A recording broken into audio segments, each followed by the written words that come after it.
लोकसभा चुनाव अपने आखिरी दौर में है। ऐसे में 40 लोकसभा सीटों वाला बिहार भी महत्वपूर्ण भूमिका निभा रहा है, क्योंकि बिहार की 40 और उत्तर प्रदेश की 80 लोकसभा सीटें मिलकर 120 हो जाती हैं, जो किसी भी दल की जीत और हार तय कर सकती हैं। फिलहाल 1 जून को आखिरी चरण के चुनाव में बिहार की जिन लोकसभा सीटों पर चुनाव होने हैं, उसमें नालंदा, पटना साहिब, पाटलिपुत्र, आरा, बक्सर, सासाराम, काराकाट और जहानाबाद शामिल हैं। यानी आज के इस वीडियो में हम जानेंगे इन सभी सीटों का गुणागणित। नमस्कार, द न्यूज 15 में आपका स्वागत है। मेरा नाम है रविशंकर। सबसे पहले बात नालंदा लोकसभा सीट की, जहां नीतीश कुमार की पार्टी जेडीयू के कौशलेंद्र कुमार और सीपीआई एमएल के संदीप सौरभ के बीच सीधा मुकाबला है।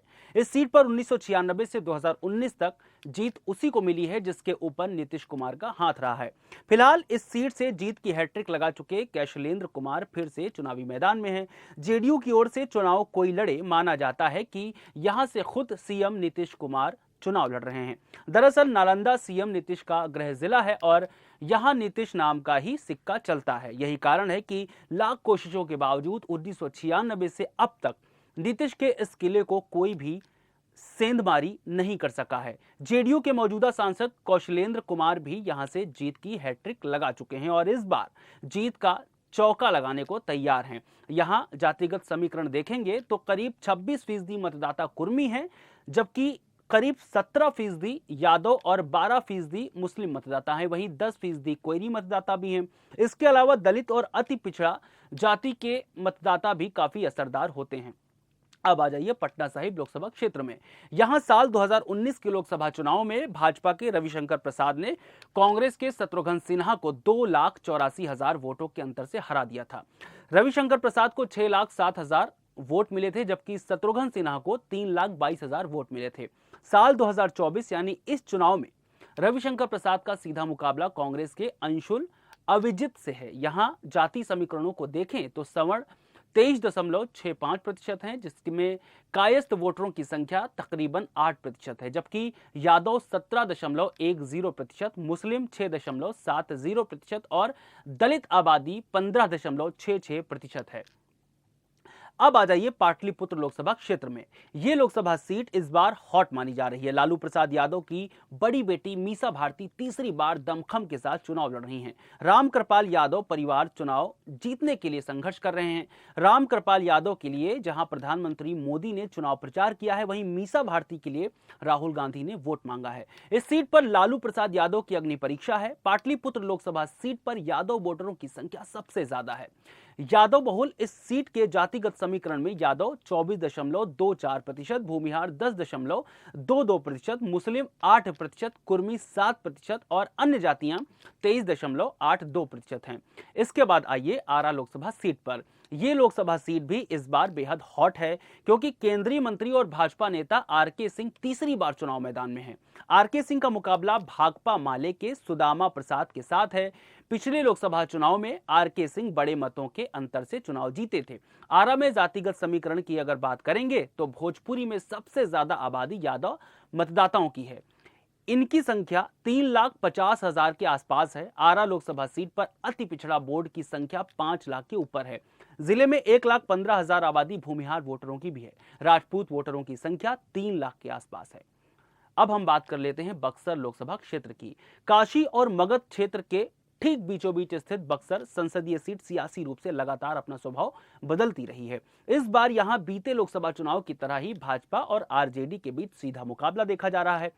बक्सर लोकसभा सीट से भाजपा के मिथिलेश तिवारी और आरजेडी के सुधाकर सिंह के बीच सीधी टक्कर मानी जा रही है, लेकिन इस मुकाबले को बहुकोणीय बनाने की कोशिश बसपा के प्रत्याशी अनिल कुमार सिंह के अलावा निर्दलीय उम्मीदवार और पूर्व आईपीएस आनंद मिश्रा और ददन पहलवान भी कर रहे हैं। बक्सर लोकसभा सीट पर साल 2014 और 2019 में भाजपा के अश्विनी चौबे ने जीत हासिल की थी, लेकिन इस मर्तबा उनका टिकट काटकर गोपालगंज के रहने वाले मिथिलेश तिवारी को दिया गया है।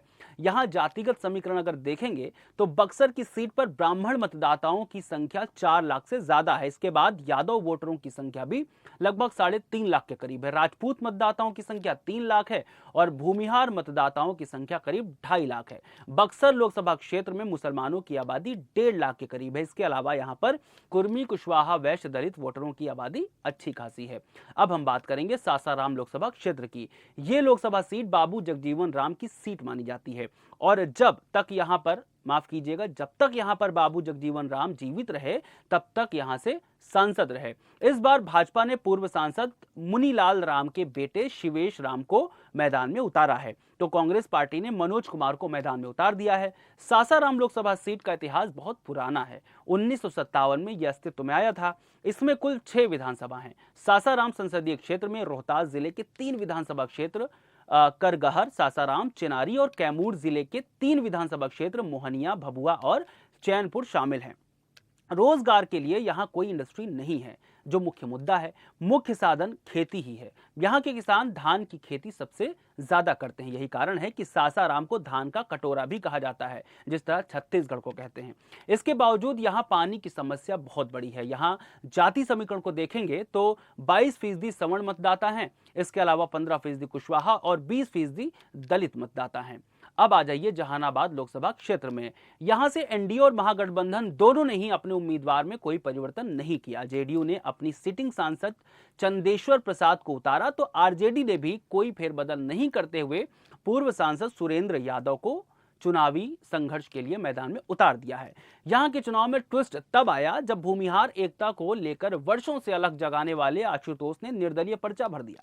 हालांकि बकौल आशुतोष यहां के तमाम भूमिहार नेताओं से बात कर स्वीकृति ली तब खड़ा हुआ। उधर लोजपा यानी एलजेपी रामविलास पासवान वाली से उम्मीद किए बैठे पूर्व सांसद अरुण कुमार को तब झटका लगा जब सीट शेयरिंग में जहानाबाद जदयू के हिस्से में चली गई।